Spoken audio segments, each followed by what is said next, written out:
facing elimination in team history.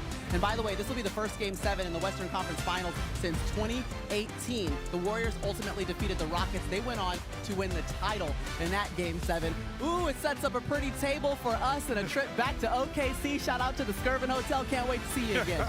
Back here in the Frostbank Center, hanging out with the Hall of Famers on the court. And listen, the Spurs fans are still in here celebrating. I think they're starting to try to move them out. Maria Taylor, Carmelo Anthony, Vince Carter, and Tracy McGrady here with you. Well, the one thing that we said was Victor Wembanyama has to have a statement game. That's exactly what he did. 22 points in that first half. We saw a huge run by the Spurs to close out the third quarter, a 22-0 run, and ultimately that set up a victory in a huge way, T-Mac, for the Spurs in Game 6. We said it.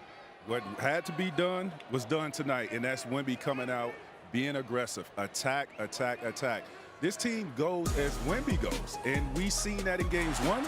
We saw that in the example of Game 4. Now we seen that again tonight. So that tells you there's 3 games that you won where Wemby has been aggressive, been attacking, often and early and often, and the result comes out to a victory for San Antonio. That's the recipe.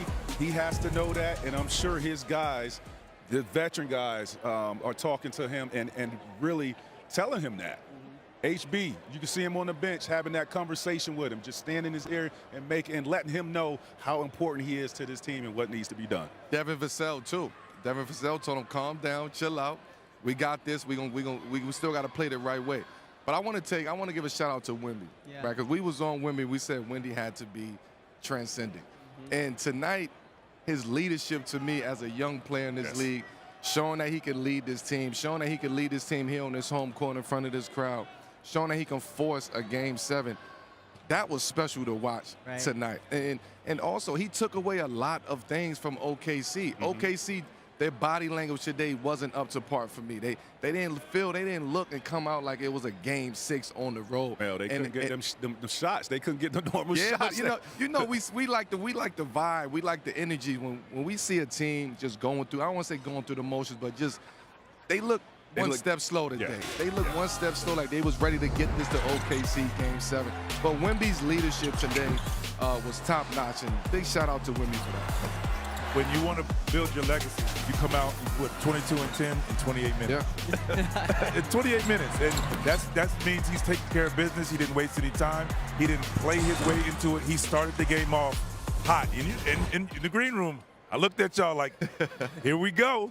Y'all didn't believe me, but here we go. And that's what you need. Now, how do you bottle that up and take that on the road? Because Game 7 on the road in OKC, we know how those fans are. You have to find a way. There's no excuses now. Oh, I'm tired. You only played 28 minutes. You did your work. Now, right now, it's preparing for Game 7 starts right now. Yeah, now the Spurs are 7-1 when Wemby scores at least 25 points in the postseason, so it really does depend on him. I think what we've been missing is the back-to-back games from Wemby, so we'll see if we can get that. But first, let's get into what we saw from Shea, and I want to know what the Spurs did to really bottle him up, lowest shooting or scoring output, and ultimately field goal percentage so far in this series. Well, again, they was triple teaming, double teaming Shea. They like to send him right now. The game plan against Shea is to send him right. And you can tell Shea's been focused on getting right and making plays going right. Shea, at the end of the day, tonight was a quiet night for him. But overall, Shea's been very effective in this series. He's been efficient in this series. He's been carrying his team. It's just tonight.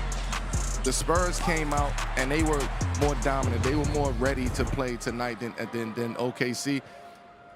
Here's where we're going to see the back-to-back MVP. No, here's where you're going to see Stephon Castle because he's stepping right on up to the plate. There he is. Welcome. Congratulations. Thank you. Is that what desperation looks like when your back's against the wall in an elimination game? Yeah, absolutely. Yeah, y'all stood up strong. Like, talk to us about what the conversation was coming off of Game 5, what didn't look like anyone's best, to perform the way that you guys did here tonight to keep your season rolling? Yeah, I mean, just trying to limit our mistakes and don't try and think too far ahead. We know we had to handle this game first before anything, and we felt like we knew our backs were against the walls, and if we punched them in the mouth first, that they were going to lay down. My question to you is, you're guarding a 2-time MVP. That's a tall task. You're a young fella in this league, but the fearless mindset you have, when you're watching film on Shea, and you don't have to give us your game plan because we don't want that out there, but when you watching film, what do you see that you can apply on the floor that works for you?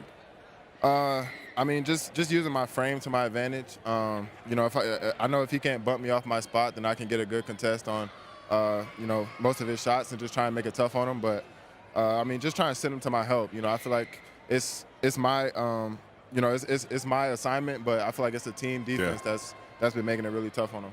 After Game 5, you said you wanted to see more from Wemby. You need Wemby to be more aggressive. Tonight, he did that. What do you see the difference in Wemby tonight was? I just think the way he came out aggressive in that mindset, whether he was making or missing shots. I just think he didn't leave anything, you know, on the floor. I think just the way he came in the locker room and kind of set the tone for us. I feel like it spread an energy throughout our whole locker room, and I feel like that's why we came out like that. After Game 5, next morning watching film, what was said by the players, not the coaches? 'Cause I know the coaches are going to always have something to say. What was said by the players about what needed to be done in preparation for the game tonight? This is backs against the wall, like you've said, we've heard. But what was said, like, to motivate everybody? Because before you answer that, Wemby walked in his outfit, and that told us everything. Right. But what was said leading to that? I just think, I mean, as a group, I mean, we all want this. I mean, it's right there in front of us, and I mean, we feel like collectively that we're better than this team, and I mean, we didn't want to let our fans down on our home court either. So, coming out here with a chance to go back in OKC and play a Game 7, I feel like that's all the motivation you need. I'm curious, your coach calls you an attack dog. And one of the things we talk about, just being a young player, like balancing aggression but staying disciplined throughout what is about to be a 7-game series. How do you view that? How do you balance it? Because it's such a big part of your game, just being aggressive. Yeah, it's hard. I mean, it's tough. I mean, I want to be aggressive. You know, I want to impose my will on the game. But I know, especially playing against these guys, just, you know, trying to balance that, especially as a young player, it's kind of hard to take in, you know, trying to take something away from your game. But, I mean, you got to do it for the team at the end of the day. So I feel like it's better to have me on the court and try and make an impact that way than, you know, try and impose my will on the game. I love the mindset. I know, don't love you? it. By the way, I've been waiting for you to get up here because I needed a down south Georgia boy to show up. We got all these folks from all over the place. I haven't been able to celebrate, so thank you for joining us. Bye, guys. Of course. A little bit of Georgia love. A little bit, just a little bit of Georgia something. love. Bouncing back from San Antonio to Oklahoma City. This guy's from Covington, Georgia, went to Newton High School. All right, let's go back to the podium, check in with the media, and hear what's being said post-game from Victor Wembanyama, Stephon Castle's teammate. Vic, to your right, what did you feel like the biggest difference between last game and this game was for you personally? Myself?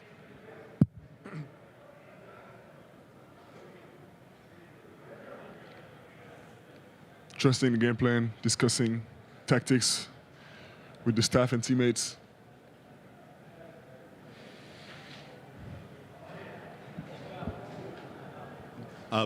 Before the game, you gathered the whole team like on the court and gave them a speech. Just what did you say in that speech, and how do you feel like you guys carried that out early in the game? I don't remember. Just black out, kind of.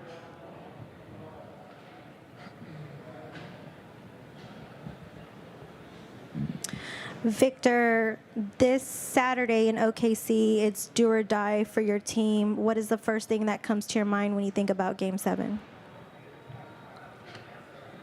First thing is listening to, you know, the experienced people, whether it's on our team, on our staff, or outside. We got the chance to have plenty of those around. Vic, what did you think about the way you guys met the moment in tonight's do-or-die ball game? I think we were consistent and we did what we needed to do. Trusted the game, trusted the basketball gods. Speaking of meeting the moment, Dylan looked like his normal self tonight. What did you see from him, and how relaxed was he mentally in this game? I don't know how relaxed he was. Everybody approaches games, especially this type of games, differently. But the result was definitely there and impressive as always. Vic, how impressed were you with your team's effort defensively, especially Carter and some of the minutes that he was able to give tonight? The effort? It was great. I mean, should be consistent, always the same, but it was great. Your teammates were saying after last game is that you guys have played really well when playing desperate.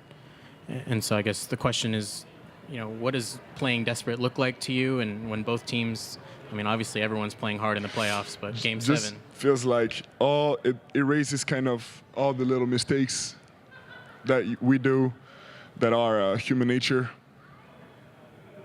whether it's in the regular season or previous games. We just got to fight that all the time. And when your back's against the wall, it feels like it's the best opportunity to do that. Victor, just talk about just the offensive flow. It seemed like y'all did a nice job moving, and another defense led to the offense. But just talk about just the offense that y'all had tonight. Excuse me? Just the offense that you had tonight, just the flow. We played together, we passed the ball, and trusted the game plan as always.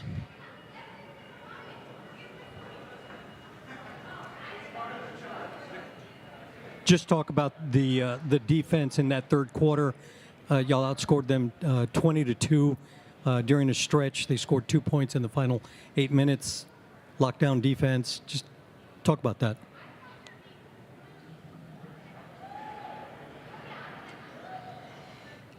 I think we need to be consistent, and we're definitely we're not. This is outscoring them 20-2 is not a realistic projection that we want to do. But when we get everything together, these moments are going to happen, and the key is to stay consistent. And the key is for Wemby to be hot. All right, let's take a look at the superstars. The two-time MVP Shai Gilgeous-Alexander against Wemby. Basically, whichever star scores the most, that team wins. The one exception, obviously, when they both scored 26 points in Game 3, that went to OKC, and in large part because the bench played so well. They scored 76 points. But this is the first time so far this series that the Spurs bench has actually outscored OKC, and they need every single point to do that. But Wemby was certainly the aggressor in this game, VC. I mean, he did what he's supposed to do, and that was attack early. One thing I talked about is when you have your opportunity to get into the paint on Hartenstein, do so. You see there, he was aggressive early. This is the first play. Get into the paint. It's not there. Get to your fadeaway. Here's another one. Get to your step back. A la Shai. Shai likes to get to his left for the step back three, knocks it down. Being in attack mode. Now, he only had 2 assists, but at the same time, I love to see when he gets the rebound, pushing the pace. The defense is trying to get set. They're not. De'Aaron Fox is able to be the recipient of an easy play. And then we know what he does defensively, particularly taking this challenge here. He's on the one-on-one. He blocks the shot without fouling. They're able to get out, get in transition. And then the obvious. Like you said, Mac, if you're not hitting shots, I love to see you in the paint where that play is there more times than not because of just your height in general. Because when a little guard or, some of the forwards, you throw it up. You can't get that. You can't get that. You can't. You can't get that. You couldn't get that. Yeah, don't let him do you like that. What you mean? I'm not Would have been able to go get it. throwing it up to the top of the backboard. You tried, though. You would have tried. Off a standing vert? Nah. But I will say this. Although, we want Wemby to be aggressive. Yeah. And that was aggression, tonight. But it was from the perimeter. Us, we like to see it inside. It worked tonight. So you're saying Game free throw 7. below. I'm saying free throw or below. Game 7 is going to be a different story. Okay. Yeah. And here's why. Well, I think Wemby should start inside, because if you start out here and that shot is not falling, it's an avalanche going the other way. And that's what the Thunder feed off of. Long rebounds, transition, and you get that crowd going in there. Threes and dunks. And you might look just how they open up the third quarter, 20-0 run. Good. That could very well happen. So for me, it's got to be a slow pace with Wemby inside, controlling that, getting that tempo and establishing that inside, and then he can step out. I just don't want, to take this blueprint and apply it to Game 7, not on the road. It doesn't feel the same. Well, not starting that way. I think early, like you said, establish yourself in the post. And it doesn't have to be Wemby going down, fighting, getting to it. Get him on the run. Just get him below on the the move. free throw. Just however you can get him touches in the post, and then from there he plays one-on-one, or he makes plays out of the post. But I agree. Game 5, He got to floating. The jump shot didn't work. And then when he tried to get down into the paint, they weren't allowing. And this the mentality now was kind of gone because he wasn't making shots. Right. You know, and offensively, defensively, Wemby is as elite as we ever seen. Offensively, he has some things he has to work on because for me, when you're 7'4", and he has a high release point on his shot. Nobody should be able to bother his shot. So when you're playing below that free throw line, and I watched him tonight, he's not really comfortable with his back to the basket. And the reason I'm saying that, because if he's playing with his back to the basket, turnaround jumper, nobody can affect that. No. Or right? jump And hook. we don't see that a lot out of him. No one can affect a shot by Wemby if he has his back to the basket and turn around fadeaway jumper like we used to do. You can't do anything about it. Again, I'm going to go back to Wemby being aggressive in Game 7. When the Spurs come out the way that they came out here at home and go up 15 and go up 20 and come out with a third quarter, 22, you run like that in the third quarter, that's what you need on the road. Now, I'm not saying 20-2 on the road, but if you could come out and put a couple of those runs together on the road, you're going to give yourself an opportunity to win that game in OKC. Again, we talk. Came out today off the bench, gave him a spark. It was a great game for Dylan to get out of whatever he was dealing with, whether it was injury, it probably was affecting him mentally. He came out ready to play. He's a big part of why the Spurs won this Game 6. In Game 7, anything goes now. Whoever won it. This was between. Come get it. This is Shea versus Wemby, Game 7. There's nobody else I want to talk about but Shea and Wemby in Game 7 because the stars are got to come out and shine. I also want to talk about this real quick because we were on him early in this series where it was just something that we never seen with turnovers. It's talking about Stephon Castle. Absolutely. Tonight, he took care of the basketball with being aggressive and staying aggressive, and he had 9 assists with that 1 turnover. So he's going to have to carry that over into Game 7 That's as well. been like the last 3 games. Yeah. He's cleaned it up. And the last thing I'd say, you know you're doing well when you win the bench points. Yeah. You win by 8, 46-38, which is important, I think, for the Spurs because, yes, whatever happens with your starting unit, it's when Wemby sits down is always the question mark. If your bench comes in, obviously led at 18 points by Dylan Harper, but if your bench can come in and get you points, 46 points at that, you're going to have a chance on the road. Yeah. And well, I would like to allude on this. When you're in a slugfest like this, you need J-Dub. Yeah. You need A.J. Mitchell because those are the guys that you need to come out there and give you a break. Shea have to do everything in these past couple games. Right. He got to bring the ball up. He got to score. He got to find guys. Now, this is what you're supposed to do.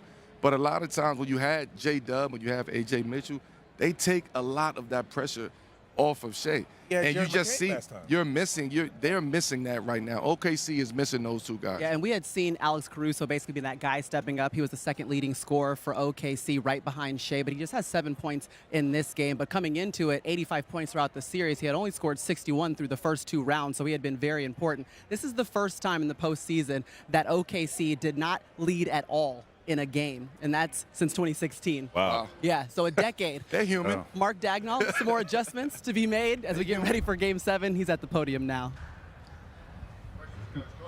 Mark, despite a hot start for them, you got the game to a manageable place by the end of the first half. What did you feel out there in the third quarter during their 18-0 run? Yeah, halftime, we felt pretty good. They had 11 threes. They kind of had the wind at their back, and we were able to get it to a very manageable spot. By the end of the half, there were a couple times in the first half where that could have gotten away from us the way that it did in the third, and it didn't. So we had a chance to turn the game, but you got to turn the game. You can't wait for the game to turn, and they came out and obviously threw a great punch in the third and got the game out of reach for us. What was kind of it like to be able to have J-Dub back, and what did you just experience, I guess, getting him back and getting him into the rotation? Yeah, it was a unique situation.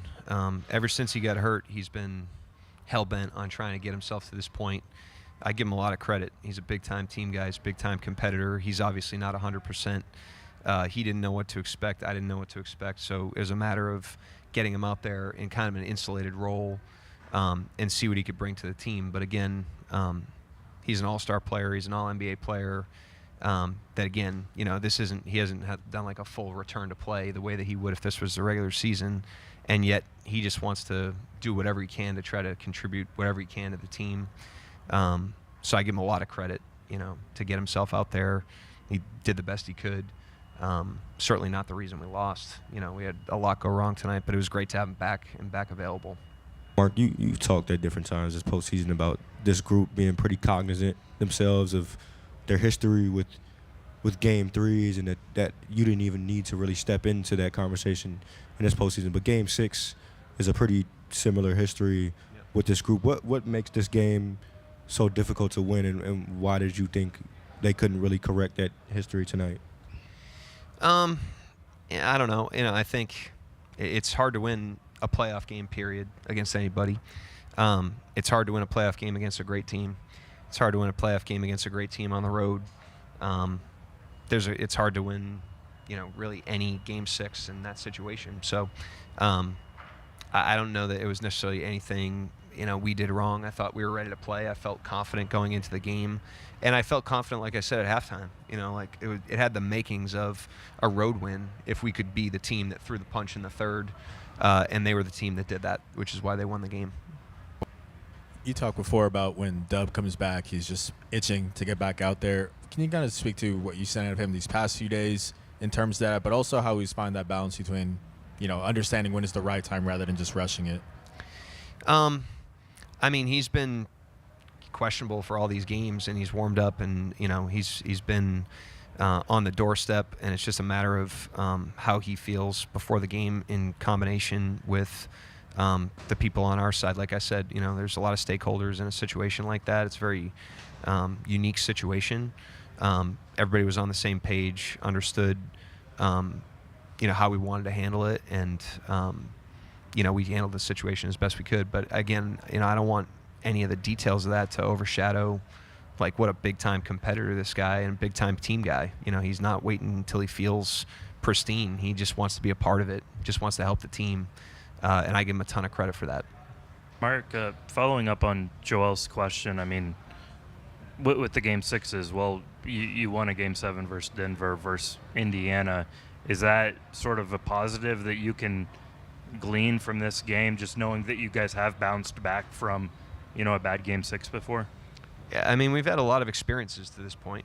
And the one thing that we've learned more than anything is like every game has a new life. Every game is earned, if you want to win it. Game 7 will be no different. This is obviously a quality opponent. We have to play obviously a lot better than we did tonight. And we understand that from a number of experiences. So, we'll get off our feet tomorrow. We'll get some rest and recovery, learn from the tape, take the lessons from tonight that are relevant for Game 7, and be ready to go out there and throw our best punch. All right, man. Shea said the lessons are louder when you lose. That's for OKC to figure out for Game 7. And we still don't know who exactly will be in the NBA Finals, but take a look at the early odds at Finals MVP from DraftKings Sportsbook. Despite the lowest scoring output of the season tonight, just 15 points, SGA is still the favorite to win a second straight Finals MVP. Did Mel hit tonight? Sister Shea had. Would you ask for 7? You said Game 7? 7 gonna be amazing. Wow. I can't wait for Game 7. Yeah. I can't wait. You really got to get one. You really got to get one. Or you going to have to come to Football Night in America. You have to come do something. Shout out to DraftKings, man. You're coming to week 1. Shout out. They love Melo. Melo. He's going to have a long-standing relationship, boy. Let's go back to let's go inside the locker room. Mitch Johnson addressing his team after this huge win. As you've done all year, competitive response, reflection of character, and when it's swayed or hasn't been as consistent as we want, you have found our standard, you have found the level of execution, and you found the togetherness we needed. And I think now, rewinding all the way back in October when we first had our meeting in the theater, if someone had a crystal ball and said, you'd be sitting there Game 7 on the road in the Western Conference Final in Oklahoma City, we'd be pretty damn fired up. That's the opportunity you've earned. It's a hell of a job. All right, the opportunity is there. It's going to mark just the 7th time that two teams with the best record in the NBA during the regular season play in Game 7 of any playoff series, and it's for the West. Two greats head to OKC to battle for a trip to the NBA Finals. Julian Champagny after this one. You guys work all year to have these Game 7s at home. Just, how important is that just to go back home and, have this final game?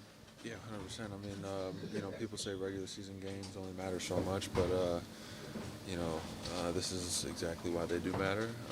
We saw it twice last year, and, we were able to fight all regular season for the right to play any Game 7 at home, and, and now it comes down to this. Was the preparation and mindset necessary for Game 7? Yeah. I feel like at this point in the series, there's no huge reworks and changes. There's going to be, stuff that the coaches give us before the game, and we have to key in on what they give us and what we need to do out there. And then at the end of the day, it's just leave everything out there, because it's Game 7. It's there's nothing to save anything for, if that makes sense. You guys spoke entering the series about enjoying facing this level of competition, being tested. Out of your 6 games in, going to 7. Can you speak to just the total group effort it is taking, and this is pushing you guys to? Yeah, no. You don't. You can either love winning or love competing, and it's really. This series is all about competing. You can't go out there and be lackadaisical and there's no guaranteed win in this series. You have to go out there and grit out and grind for every single win, and that's what we have an opportunity to do. Anything else? But to hold the defending champs to 13 third-quarter points, what kind of effort did that take? Obviously, we went on a big run that quarter. I think it was 20-2 or something like that. Vic was great. Steph was great. I think everybody was just locked in. A lot of our rotations were on point. I think as a team, we kind of felt the tide turning, so we knew that, that was a point where it's like, all right, well, we could play around with the game and let them stay in the game, or finish them off and have a relaxed fourth quarter. So I think that was kind of the biggest thing for us, was just let's get it done now and get ready for the next one. Julian, I'm curious what you saw from the big fella from after Game 5 to today. He chooses not to talk to us after the game. A big deal was made out of that. He seemed pretty frustrated. Then shows up in the Shaolin Road before the game. What kind of? Does that send a message that he's ready to rock? What did you see from him? I think he was just more assertive today. That's all it was. Honestly and truly, obviously for us, we think he's the best player in the world. I think he's the best player in the world. I think, he should know that. He should feel that. I just think today he came out and the shots that he took were the ones that he wanted to take. You know what I'm saying? Even if it was a 3, a couple early 3s, he shot them like he wanted them. Worked his way towards the basket, ran the floor, rebounded. He was hitting first. He was being physical. And I think he just showed his dominance the whole night. Did he move like himself between games in terms of just being vocal and not vocal, or did he get quiet, or maybe how did he he was himself. He was himself. Obviously, the game we lost in OKC Game 5 was a tough one for all of us. We wanted to go in there and get that one and have an opportunity to close it on our home court. And it just didn't go that way. Watching the film back, we all knew that the game was a rough one in a lot of ways for all of us. So I think it's natural to be frustrated after a game like that, and him probably wanting to play better. That's just who he is as a person. But it didn't change his approach, his personality, who he is as a person. He came in here, was the same guy, smile on his face, leader of the team, did his thing. So he did his thing. So did Dylan Harper, the rookie. 18 points in this one. Remember, the previous 2 games, he had just 3 field goals made. And in this one, he goes 6 for 9 in 22 minutes, gets those 18 points. And that was huge for this squad that needed to use their bench. And for the first time, they actually outscore OKC. I feel like we haven't spent enough time talking about when OKC had the chance to close out this series, this was the opportunity for them. And they didn't do it. I'm going to come to you first, T-Mac, because you love to get on a stoop and let us know what went wrong. Well, I think when you look at this... You just ate it, too. Well, I'm on the stoop. You're just on the stoop. I think when you look at this team in San Antonio, obviously they're led by Wemby. And when Wemby goes, San Antonio Spurs goes. I mean, it's just his energy and what he brings to the game is infectious to his teammates. But I'm looking ahead to Game 7, and we really haven't discussed this. Okay. Like, do we really think San Antonio, with 2 rookies coming off their bench and Dillon and Carter Bryant that plays significant minutes, to go into OKC and perform in a Game 7? We gonna find out. Anything can happen in Game 7. That's why you don't want that to happen. It can happen, but that's why that pressure is on Wemby, because you have 2 rookies coming off your bench in a Game 7 to go against a Caruso, Casey Wallace, these guys that are battle-tested, right? And they understand what a Game 7 at this stage feels like. So it's a wait and see how these guys never heard perform. back like that. I never heard him like this. I don't know. It's a wait and see for me. I'm going with OKC in Game 7, but it's a lot of pressure I'm on gonna give you these some young time. fellas. Don't worry, I'll ask you right before the game. If you I'm wanna going with change your mind, OKC. you wanna change your I'm mind, already you got putting it out. time. It's just 2 rookies coming off your bench. They have to be superb in a Game 7 in a hostile environment. Man, that's tough. But the one thing that I have to say that is going in the favor of the Spurs is that they now believe. You know, we've been punched, we've been knocked down, we fought back to this. I think Stephon Castle said we feel like we're the best team. Yeah. We feel like we're the best team. Like that's like it wasn't like we're giving ourselves a chance. We feel like we're the best team. Yeah. We looked at the film and said, nah, that's unacceptable. So the difference between what happened in Game 5 and Game 6, they're going to have to. Don't say watch film. Be aware of it. Okay. No, not that. Okay. Be aware X's of it. and O's is out the and, window. Yeah, and you're going to have to fix that, because when you get on that plane, like it's nothing else matters. Yeah. Nothing else matters but Game 7 and your preparation for that. And if you're not ready to go, like as a vet like Harrison Barnes and Fox, you see a guy not ready, I'm saying, hey, coach, nah. Like he's not, like, you have to give everything you have for this, because if you win this game, your dream comes true as a basketball player. You know, you get the chance to play in the NBA Finals. Well, no, say that again. You get a chance to play. You get a chance to play in the NBA Finals. Say that again. Say that again. We're not talking about during the NBA Finals. Right. NBA Finals, baby. No, their bench. We go back to the bench. I know I said this is Wemby's and this is Shea's show. The bench. Which bench is going to come out focused, energized, ready to go? And tonight we saw San Antonio's bench. They was ready. Everybody was ready on San Antonio, and it just seemed like OKC's bench just couldn't figure it out. It was happening too quick for them. I think Game 7 will be the battle of the benches. I think OKC bench will come ready to play. I think Caruso will have a really good game. I think Lou Dort will shoot the ball better than he did in this game today. I think Isaiah Joe is going to play extra minutes. I think Coach Dago is going to give you something that we haven't seen thus far in this series. And if you got a card in your pocket, Coach, this is the time to go out there and play that card. You know that what I think the X factor is? When you sit Wemby.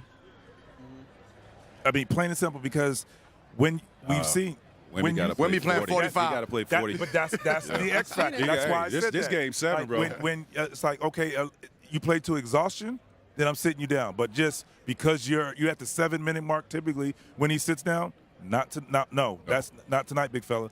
You better, when timeouts, you go get your breath. Other than that, I just feel like that's the X factor, because we've seen things change. I want to see OKC put together a 48-minute game. They haven't had a 48-minute game yet. They've been coming out down 15. They've been coming out down 17. Halftime, they come out 22 run. I want to see OKC put together a really great game that we haven't seen. That's scary, though, so far. man. This is Game 7. We need a good game. So what if it happens? we don't need a blowout. Maybe they were saving it for Game 7. I feel like every time a team wins, it seems like they will never lose again. This is like the best Spurs team we've ever seen, and they should be in the NBA. We've seen OKC do the same weird thing. Series. Right? Can't figure this one out. Yeah. I think it's beautiful. I think for OKC, they know how to play in chaos. Can San Antonio play in chaos? We've seen OKC play in chaos, and for me, I trust the team, the championship pedigree of a team that has played in chaos, to perform well in Game 7. And on top of that, they got the best closer, man. Yeah. They got the best closer and someone that is poised. You know, he hasn't had a great series, but he's showing how great he really is. Truly. His defense is stifling. Like, they're on him. The game plan is to slow down Shea every night. Yeah. And he's performing well. Like, he's struggling a little bit, but overall, his impact on the game is still felt. Yeah, I appreciate y'all's zealousness to continue to talk about this game, but eventually we do have to get on a plane. I'm ready for game 7. I got to get back to Shea, okay? Gotta let You everybody mentioned, know. right, the suffocating defense. Worst scoring game and plus minus for Shea here in Shane, Game it seemed 6, like you addressing guys the had media now. Things in kind of a manageable spot heading into halftime. What just felt off or not quite there in the third quarter? Yeah, they just punched, and we didn't punch back. They were the aggressors tonight, from start to finish. They played harder than us, made more shots, were more aggressive. Like, we're in attack mode, and we were on our heels. Like you said, we kept it in a manageable spot, but the second half it just blew out of proportion. Shay, you guys get Dub back, but I know he's probably limited minutes-wise. What's it like just having him back on the court and trying to get him going heading into hopefully a Game 7 that he can play? Yeah, it's good to have him back. Yeah, we just got to find spots for him to play with, like you said, the limited time he's getting. But it's always good to have a guy like that back. Shea, statistically, these last 4 games, this is as tough of a shooting funk as you've been in really since you've become a star. What do you think are the factors there, and how can you get back to your norm in Game 7? Yeah, I'm not too sure, to be honest. A lot of the shots that I'm shooting, I've shot plenty of times before, and they feel good. They're just not going in. But yeah, it's too late to abandon my work and abandon my game and who I am. This late in the season, I got to trust it and live or die by it. You guys obviously haven't lost a lot in these playoffs, but when you have lost, you've been able to respond. Why do you think you guys have been able to respond as well as you have the losses? Yeah, we're just a motivated group, and we accept the challenge ahead. Like, every game is going to present a different challenge, and obviously when you lose, it hurts a little more, and there's a little bit extra motivation, and we tend to fight a little bit harder. What's your comfort level knowing Game 7's back at home? Honestly, anything can happen in a Game 7. Like, it's win or go home. It being in your building is nice, but like it doesn't really mean anything. Like, you have to go out there and be the better basketball team, or else your season's done, and that's what it comes down to. Now it's gonna be nice having our fans behind us and cheering us, but we got to go out there and be better. And if we're not better, our season will be over. I mean, continue to approach games the way that we've approached all these games. Obviously, you win and lose games, but I think when we had the right approach, we've given ourselves a chance to win. So you don't want to change, any of that. It's still an NBA playoff game, and refs are probably going to want to swallow their whistle a little bit more. But at the end of the day, like I said, we go out there and we play the way that we know that we can play. Continue to be physical, continue to make things hard, and then also not turn the ball over. Gives ourselves a chance every possession to put a stamp on the game. Following up to that, Dylan called you, and he did say that you got a lot of the advice. What are some of that advice you've given Dylan? I mean, we want him to stay downhill, but I think the biggest thing with this team, and obviously playing this team so much, is just turnovers, being able to take care of the ball. Like I said, whenever we are able to get shots on the rim, that helps us. That helps us with being able to offensive rebound where you may make the shot. And I think when we're limiting our turnovers, especially with him and Steph, obviously they have the ball so much in their hands. When they're limiting their turnovers, it gives us so many more chances because, I mean, that's probably the best team in the league the last 3-4 years in capitalizing on teams' mistakes. And when we don't make many, like that team doesn't beat themselves. So whenever you give them those mistakes, it's tough to win a game. You've seen Dev block 7-footers a lot during this postseason. You had another big one tonight. Just what did that do for you guys? Seeing, I mean, you really emoted after that one, which I don't know if we've kind of seen that level of reaction from him before. It's been huge. I mean, not even just that. Like, he stopped 2-on-1, 3-on-1 fast breaks, and those are plays that you need. Those are big plays that happen throughout the course of a game. And I think when he did that, we might have been up like 4 or 5 points, and then it goes to 11, 12, 13. So being able to stop those kind of momentum shifting, those are plays that really save momentum. And when you're able to get that, and then we go back and score on the other end, I think that's demoralizing for another team. Hey now. Yeah, demoralizing loss for OKC forces a Game 7 in our Western Conference Finals series. And guess what? We have another birthday to celebrate. Yeah. Because Carmelo Anthony's birthday is tomorrow. So I got to put the yeehaw on. You Yes, got to you put the do. yeehaw on. And You I got to need hit the us with the yeehaw. yee. You got the brown jacket on. I need Look, the yeehaw. oh, you got to blow the candles out and everything. Come on, yeehaw. Yeah, the ah, It's the the bop same bop, hat. and the bing Come on. bong, and whatever you want to call it. What Put you it got on. for me? Yeah. Let me get my hand out. There we go. That boy, Listen, man, Okay, you look clean. pimping ain't easy. Looking like the Thank sheriff you of NBA guys out there, to Showtime. all my fans, all the supporters of NBC. It's been amazing. May 29th is Gemini season. Yes, it you is. already know what it is. Thank you, guys. I'm not going to blow these candles out. What you gonna do? I'm going to just I'm going to get them out. Woo. Woo. I can't do that. This man is a mutant. Yeah, I can't. He didn't even flinch. I can't do that on live television. You know what I'm saying? But the hat is fire. It go with the fit. Thank you guys, man. Team NBC, we love y'all, man. Thank you. We love you, brother. Yeah, Thank you, we guys. appreciate Happy you. birthday, doggy. Let's go get you some 1942. We're going to celebrate. Hey, some about an hour till Game 7 his celebration birthday. tonight, baby. All right, that's all the time we have for you. Game 7. Hey, close up. It's coming.